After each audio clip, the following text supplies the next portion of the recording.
আসসালামু আলাইকুম। প্রিয় দর্শক, গত কদিন ধরে একটা বিষয় নিয়ে খুব আলোচনা হচ্ছে, সেটা হলো দেশের বিভিন্ন স্থানে কালেমার খচিত পতাকা, এটা নিয়ে মিছিল হচ্ছে, স্লোগান হচ্ছে এবং বাড়ির উপরে খুঁটিতে টাঙানো হচ্ছে। এবং এই কালেমাটা সাদা কাপড়ের উপর কালোতে, কোথাও আবার কালো কাপড়ের উপর সাদা রঙের। এটা নিয়ে আলোচনা, এবং এটা কেন, এই কালেমা খচিত পতাকা কি ইসলামের পতাকা? এমন কোনো প্রমাণ এখন পর্যন্ত পাওয়া যায়নি। তবে এই পতাকাটা আমরা কিছুটা দেখেছি দুটো জায়গায়। একটা দেখেছি আমাদের দেশের হিজবুত তাহরির, তারা এই ধরনের একটা পতাকা ব্যবহার করে, এবং আন্তর্জাতিক যে জঙ্গি গোষ্ঠী হিসেবে পরিচিত আইএসআইএস, এই আইএসের পতাকাতেও অনেকটা এরকম কালেমা খচিত। তো এই পতাকাটা এখানে দেখাচ্ছে কেন? আমরা অনেক সময় শুনেছি যে এই বিশ্বকাপ ফুটবল উপলক্ষে যে বিভিন্ন দেশের পতাকা বিভিন্ন জায়গায় টাঙানো হয়,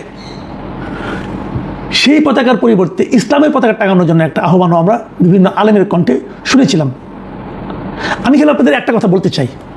আপনারা ভাবুন তো, আমরা এই আলোচনাটা করছি 2026-এর জুলাই মাসে, 2024-এর জুলাইয়ের কথা ভাবুন, অথবা তারও আগের কথা ভাবুন। এ ধরনের পতাকা নিয়ে প্রকাশ্যে মিছিল কিংবা বাড়ির ছাদের উপর টাঙিয়ে দেওয়া ওই সময় কি সম্ভব ছিল? তাহলে আমরা কি বলবো যে 24-এর জুলাই আন্দোলনের পর আমরা যা কিছু পেয়েছি অথবা যা কিছু পেতে চেয়েছি, তার মধ্যে যে ফারাকটা ছিল, সেই ফারাকের মধ্যে দিয়ে এই পতাকাটা ঢুকে গেছে? কারণ এই পতাকার মধ্যে, এই ধরনের পতাকা নিয়ে মিছিল করার ব্যাপারে আমরা এখন পর্যন্ত সরকারের দিক থেকে কোনো ধরনের পদক্ষেপ নিতে দেখিনি। সরকার হয়তো বলবে, হতে পারে যদি কেউ ধর্মপ্রেমিক হয়, ধার্মিক হয়, ইসলাম প্রেমিক হন, তারা যদি এই ধরনের পতাকা উড়াতে চান, আমাদের তো কোনো মানা নেই। হ্যাঁ, মানা নেই, যদি তাই হয় তাহলে আবার আওয়ামী লীগের পতাকাতে মানা থাকবে কেন? এই প্রসঙ্গগুলো তো আলোচনায় আসবে।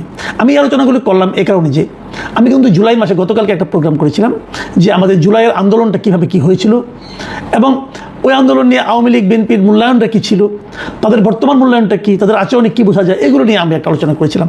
এবং এটা এখন সবাই মানবেন যে জুলাই আন্দোলনের সময়, গত 2024-এর জুলাই অগাস্টে যে আন্দোলন ছিল, সেই আন্দোলন ধাপে ধাপে যেভাবে এক দফার আন্দোলনে পরিণত হলো, সেই আন্দোলনের মূল যে লক্ষ্য ছিল, সেই লক্ষ্য থেকে আমরা এখন যোজন যোজন দূরে অবস্থান করছি।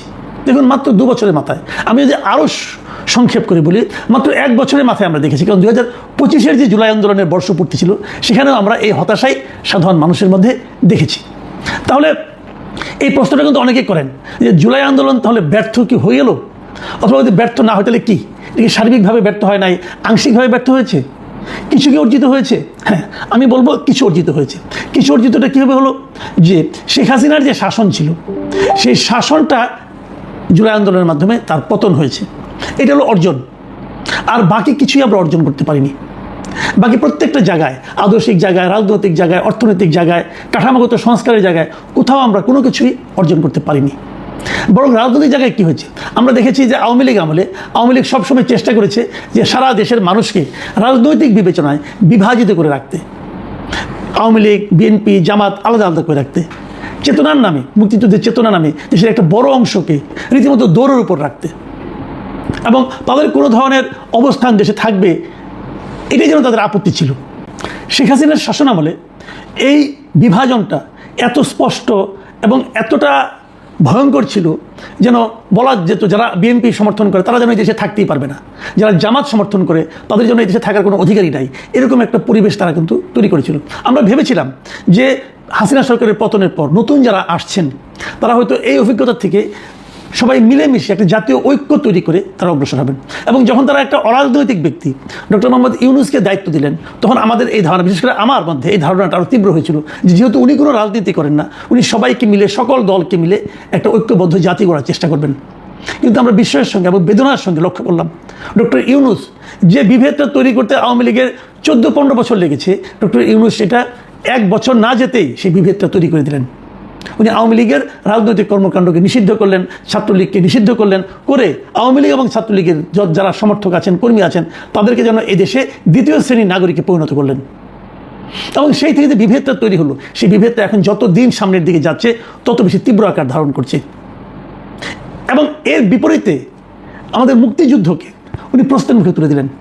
মুক্তিযুদ্ধ এবং জুলাই আন্দোলন এই দুটোকে যেন পাশাপাশি বসিয়ে দিলেন। কেউ কেউ বলতে শুরু করলেন জুলাই আন্দোলন হলো দ্বিতীয় মুক্তিযুদ্ধ। জুলাই আন্দোলনে যারা শহীদ হলো তারা যেন মুক্তিযুদ্ধের শহীদের চেয়ে বড় গুরুত্ব পাওয়া শুরু করলো। এই যে প্রক্রিয়াটা, এই প্রক্রিয়ার মাধ্যমে উনি এমন একটা শ্রেণীকে আশকারা দিয়ে থাকলেন যা নাকি আমাদের দেশের অস্তিত্বেরই একসময় বিরোধিতা করেছিল। এবং আমি যে কথাটা বললাম যে মৌলবাদী গোষ্ঠীর এই আশকারা ডক্টর ইউনূস মানে খুব সচেতনভাবে দিয়েছেন বলে এখন আমার মনে হচ্ছে, যার নমুনা আমরা কিন্তু এই কালেমাবাহী পতাকা মিছিলের মধ্যে দেখতে পাচ্ছি। আমরা অনেক কিছু দেখেছি। আমি মাঝে মাঝে বলি যে আওয়ামী লীগের ফিরে আসাটা কতটা জরুরি, কিংবা আওয়ামী লীগের ফিরে আসাটা কতটা অবশ্যম্ভাবী, অথবা আওয়ামী লীগের ফিরে আসাটা কতটুকু বাস্তবতা এই দেশে আছে, এর সব কিছুই কিন্তু তৈরি হয়েছে আমি মনে করি ডক্টর ইউনূসের মাধ্যমে। ডক্টর ইউনূসকে যখন দায়িত্ব দেওয়া হলো, উনি যদি দেশটাকে ঠিকঠাক মতো চালাতেন তাহলে কিন্তু আওয়ামী লীগের প্রাসঙ্গিকতা অনেকটাই ফুরিয়ে যেত, কিন্তু উনি তা পারেননি। আমাদের দেশের মানুষের একটা, আমাদের দেশের না পৃথিবীর সব দেশেই, বিশেষ করে যে দেশগুলোতে একটু দারিদ্রটা বেশি আছে, সেই সমস্ত দেশের মানুষ কিন্তু অতীত দিয়ে বর্তমানকে বিচার করে। আমাদের এখানে যখন ডক্টর ইউনূস ক্ষমতায় আসলো, মানুষ ভেবেছিল চাঁদাবাজি শেষ হয়ে যাচ্ছে। আমরা শুনেছিলাম যে স্বরাষ্ট্রমন্ত্রী নাকি কারওয়ান বাজার থেকেই প্রতিদিন 1.5 কোটি টাকা চাঁদা নিয়ে থাকেন। তো চাঁদা নেওয়ার অর্থটা কি? এই টাকাটা তো সাধারণ মানুষের যে ব্যয় তার মধ্যে যুক্ত হচ্ছে, জিনিসপত্রের দাম বেড়ে যাচ্ছে। আমরা ভেবেছিলাম চাঁদাবাজির অবসান ঘটবে, জিনিসপত্রের দাম কমবে, সাধারণ মানুষ একটু নিশ্চিন্তে থাকবে, কিন্তু সেই জিনিস আমরা বাস্তবে দেখতে পেলাম না। আমরা দেখলাম সে আগের মতোই সব চলছে, এবং কোনো কোনো ক্ষেত্রে আগের চেয়েও খারাপ অবস্থা তৈরি হলো। এখন যখন সাধারণ মানুষ দেখে যে বর্তমানের অবস্থা আগের চেয়ে খারাপ, তখন মানুষ কিন্তু আগের প্রতি একটু আগ্রহী হয়ে ওঠে। যে কারণে আমরা 6 মাস যেতে না যেতেই বিভিন্ন মানুষের মুখে উচ্চারিত হতে শুনলাম যে আগেই ভালো ছিলাম। ডক্টর ইউনূস একটা অসাধারণ সুযোগ পাওয়ার পরও সে সুযোগটা নষ্ট করেছেন। প্রথমে আমি ভেবেছিলাম উনি বোধহয় না বুঝে নষ্ট করেছেন, পরে আমরা দেখেছি উনি ইন্টেনশনালি এই কাজটা করেছেন। উনি এই কাজটা করেছেন হলো যে এই ধরনের ফার্দার যাতে নাকি আর কোনো আন্দোলন না হতে পারে স্বৈরাচারের বিরুদ্ধে, শাসক গোষ্ঠীর বিরুদ্ধে, সেই জিনিসটাকে নষ্ট করে দেওয়ার জন্য এটা করেছেন। যেমন উনি এই 2-3 জন স্টুডেন্টকে ওনার ক্যাবিনেটের অংশ সুযোগ দেওয়ার মাধ্যমে, উপদেষ্টা বানানোর মাধ্যমে পুরো যুবক শ্রেণীর, পুরো যুবক গোষ্ঠীর মধ্যে যে ঐক্যটা গড়ে উঠেছিল অন্যায়ের বিরুদ্ধে, সেই ঐক্যটাকে ভেঙে দিয়েছিলেন। এদেরকে উনি দুর্নীতিতে লিপ্ত করেছিলেন। এদের পাশাপাশি সারা দেশে যত ইয়াং শ্রেণী ছিল যারা নিজেদেরকে বৈষম্য বিরোধী ছাত্র আন্দোলনের সদস্য বলতো, তারা সবাই কিন্তু, সবাই মানে ধরেন তার 90% আমি বলবো, নানা ধরনের দুর্নীতিতে, প্রভাব বিস্তারে, মাস্তানিতে লিপ্ত হয়ে পড়েছিল। এভাবে উনি একটা জেনারেশনকে করাপশনের মধ্যে ঢুকিয়ে দিয়েছেন এই ডক্টর ইউনূস। এবং এর পাশাপাশি তিনি যেটা করেছেন, জাতীয় পর্যায়ে আমাদেরকে, আমরা আগে বলতাম যে আওয়ামী লীগ সরকার ভারতের অনুগত সরকার, উনি পুরো দেশটাকে ভারতের পরিবর্তে অনেকটা যুক্তরাষ্ট্রের কাছে একটা গোলামি চুক্তির মধ্যে আবদ্ধ করেছিলেন। বিদেশি কিছু লোকজনকে নিয়ে এসেছিলেন, এনে তাদের মাধ্যমে আমাদের সংস্কার করবেন, আমাদেরকে জ্ঞান দিবেন, দেশকে কীভাবে চলতে হবে সেই জ্ঞান দেওয়ার জন্য আলী রিয়াজ, মনির হায়দার এদেরকে নিয়ে এসেছিলেন। তারা কি একটা দলিলপত্র বানিয়ে দিয়ে গেছে, দিয়ে তারা কোথায় এখন? তারা কিন্তু সব ভেঙে গেছে। এরা কেউ তো এই দেশকে তারা ফিল করে না, তারা তো এই দেশের মানুষ নয় আসলে। তারা যুক্তরাষ্ট্রকে মনে করে তাদের দেশ। তারা এখানে এসেছিল লুটপাট করার জন্য, এবং এদেশের প্রকৃত মানুষের মধ্যে যে সংস্কারের প্রত্যাশা ছিল সেই প্রত্যাশাটাকে ধ্বংস করার জন্য তারা এসেছিল। যে 2-1 জন আছে, যে তাদের মধ্যে 2 জনকে আমি খুব বিশ্বের সঙ্গে লক্ষ্য করি, ওরকম বিদেশি বেশ কয়েকজন কিন্তু এই সরকারও ধারণ করছে। এবং যাদেরকে ধারণ করছে, একটা কথা কেবল ভাবুন তো, তাদের যদি এই দায়িত্ব থেকে সরিয়ে দেওয়া হয় তাহলে কি তারা থাকবে? এই ডক্টর খলিলুর রহমান বলেন, আশিক চৌধুরী বলেন, আশিক চৌধুরী তো লন্ডনের নাগরিক, ইংল্যান্ডের নাগরিক। একজন ইংল্যান্ডের নাগরিককে আপনি আমাদের এখানে একটা জাতীয় পর্যায়ে, নীতি নির্ধারণী পর্যায়ে একটা জায়গায় বসিয়ে রেখেছেন। ডক্টর ইউনূস জেনেছিল তার বদমতলব ছিল, এই সরকার তাকে কেন ধারণ করছে এটাও কিন্তু আমার কাছে এখন পর্যন্ত ক্লিয়ার না। তো আমরা তো এগুলো দেখলাম, এই জায়গাগুলোতেই কিন্তু আমরা দেখেছি যে তারা কতটা, মানে জুলাইয়ের চেতনা, আমরা বলি জুলাইয়ের চেতনা কেন ব্যর্থ হয়েছে, এর মূল কারণ হলো ডক্টর ইউনূস এবং গং এবং তার লোকেরা। দেখুন, জুলাইয়ে যারা শহীদ হয়েছিল, জুলাইয়ে যারা আহত হয়েছিল, সেই আহতদের সুচিকিৎসা করেছে? এখনও করেনি। সবার চিকিৎসা হয়নি, এখনও তাদের মধ্যে হাহাকার রয়ে গেছে। রাষ্ট্র পরিচালনা যে সংস্কার করতে চেয়েছিল সেটা কি করেছে? সেটাও তারা করতে পারেনি। কিন্তু এখন তারা কি করছে? এখন তারা জুলাই চেতনা বলেও এখনও ওইটাকে ইস্যু ধরে তারা কিন্তু সমাজের মধ্যে বিভক্তি আনার চেষ্টা করছে। আমরা মাঝে মাঝে বলি যে জুলাই চেতনার এই দুরবস্থার কারণটা কি, দুরবস্থাটা কোন পর্যায়ে পড়ছে? জুলাই চেতনা, জুলাই আন্দোলন এগুলো এখন নিয়ে অনেকে ট্রল করছে, লোক এগুলো নিয়ে হাসাহাসি করছে। এর হাত থেকে কিন্তু আমি মনে করি সমাজকে মুক্ত করতে হবে। আমি এটাও মনে করি যে জুলাইয়ের নাম নিয়ে সমাজকে বিভক্ত করা ঠিক যেমন মুক্তিযুদ্ধ চেতনার কথা বলে জাতিকে বিভক্ত করা হয়েছিল, তেমনি এই সরকার অথবা অন্তর্বর্তীকালীন সরকারের মধ্যে আমরা দেখেছি জুলাই চেতনার নাম করে তারা জাতিকে বিভক্ত করছে।